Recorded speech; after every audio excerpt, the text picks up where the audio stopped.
cabin swayed on the longship avalanche. It bothered Arya very little. Nymeria, her direwolf, had not yet established her sea legs. The wolf had not eaten in weeks. Likely her appetite would return once they reached White Harbor, Arya thought. Sir Davos requested entry to her cabin, likely to give her the morning briefing. Your Grace, the helm reports our heading is now due north. We should arrive at White Harbor before sunfall. Very well, Sir Davos. But I am not yet your queen. Arya corrected more times than she could count. You are the mother of the princess, and the only known partner of his grace. Davos replied, and patiently waited her answer. After a few moments of silence, Sir Davos saw fit to continue. Lady Arya, would you listen to the ramblings of an old man? Sir Davos asked, and Arya nodded her head in silence. There are many men who have known more kings than I, although I cannot imagine any other king who loves the mother of his daughter more than his crown. He finished with a wide smile. Arya thought of the kind-hearted elderly man. He reminded her of what her own father would have grown into if he had been gifted the blessings of age. Arya then quickly changed the subject. Lady Mira will be my escort to Winterfell. Please prepare the Avalanche for departure after a fortnight's time. Lord Varys will be free to operate as he sees fit. Once we return, we shall continue on to Eastwatch for Lady Tarly's departure. As you will, Your Grace. Sir Davos acknowledged her commands with a slight grin. The port bells rang, announcing Arya's arrival. She had hoped to slip out of White Harbor with little fanfare. The Avalanche was tied to the deep-water docks under the merman statues. Lord Manderley was at the end of the brow. Arya knew she would have to observe the greetings of the North. Lady Stark, I would like to offer my congratulations on your engagement. You're very kind, Lord Manderley. Is there any word from the capital? Or from Winterfell? Would our future queen prefer the brief version? We are in a hurry. Lord Manderley, please forgive our straightforwardness. Lady Mira explained as she stepped off the brow. Arya was grateful Mira cut through the niceties that Arya felt would reflect poorly on the king if these words fell from her own mouth. The Princess Brianna has departed King's Landing aboard the Silence, and is due in Storm's End any day now. Lord Eddard has assumed the duties as Lord of Winterfell, and checkpoints have been established on all major roads leaving the north. Lord Manderley finished as Lord Varys requested his attention. Again, Arya was grateful for the interruption as Davos announced from the deck of the Avalanche. We will eagerly await your return, Lady Arya, and will be ready to set sail with the tide. Sir Davos announced for all to hear. 3 steeds were supplied to the ladies, 2 for riding and a spare for supplies. The stable boy was giddy at meeting his future queen, as well as one of the heroes from the Battle of the Dawn. They were advised on the best route, due west through the Barrowlands, then onto the King's Road, all the way to Winterfell. Tell me, what are the conditions of the King's Road? Lack of rain has kept the road dry. Lack of war has kept the road clear. You will not find a faster route to Winterfell, milady. Lord Manderley finished with a pompous sense. Arya again showed signs of gratitude as their horses fell to a trot. Once clear of the docks and the market, the ladies set these northern steeds into full gallops, as Nymeria ran at a distance to keep the horses calm. Hard riding and nearly a week's worth of gallops had Arya's rear aching. She was half wishing the Avalanche could sail upriver to Castle Serwyn and be dropped off right on Winterfell's doorstep. Arya rarely saw Nymeria sleep. She ran all day and stood watch over the camp all night. A small inn had vacancy for a single night. There was the last time she saw the direwolf sleep well. Their horses were swapped at the same inn and allowed them to push even harder than before.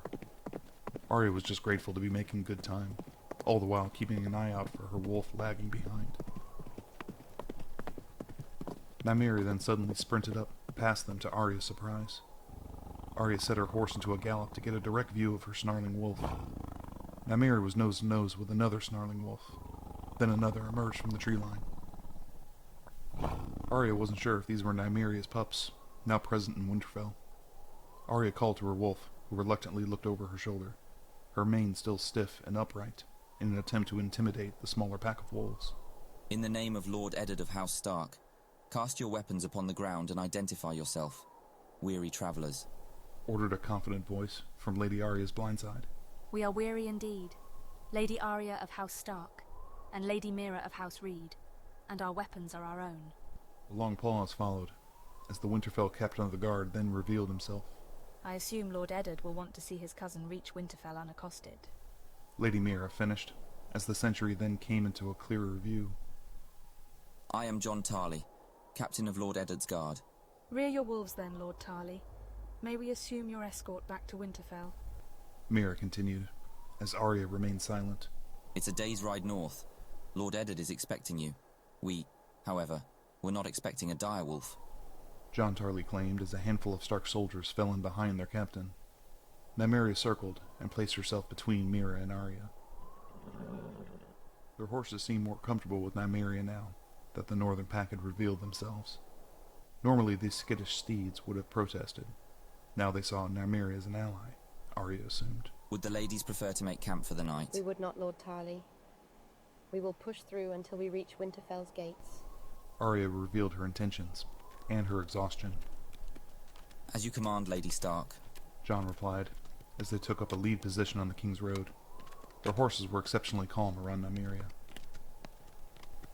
Arya assumed they were comfortable around the wolves who had kept to the tree line, as to not offend Nymeria. Arya rode up next to Jon Tarly with numerous questions on her mind. The horses grunted, while they slowed to a trot.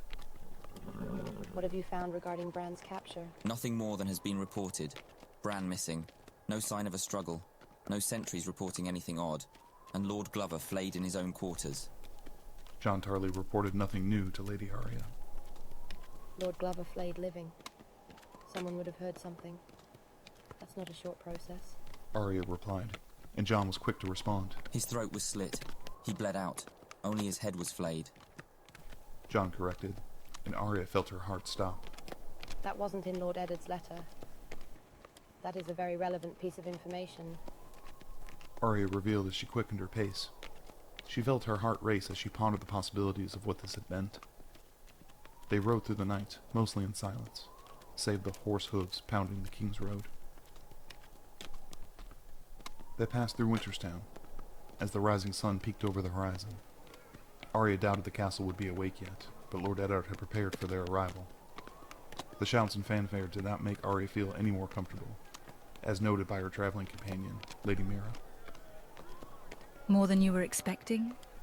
Mira asked, while they trotted their horses along the streets. Arya silently agreed, as she reminisced about the first time she laid eyes on the royal caravan entering Winterfell, when she was young.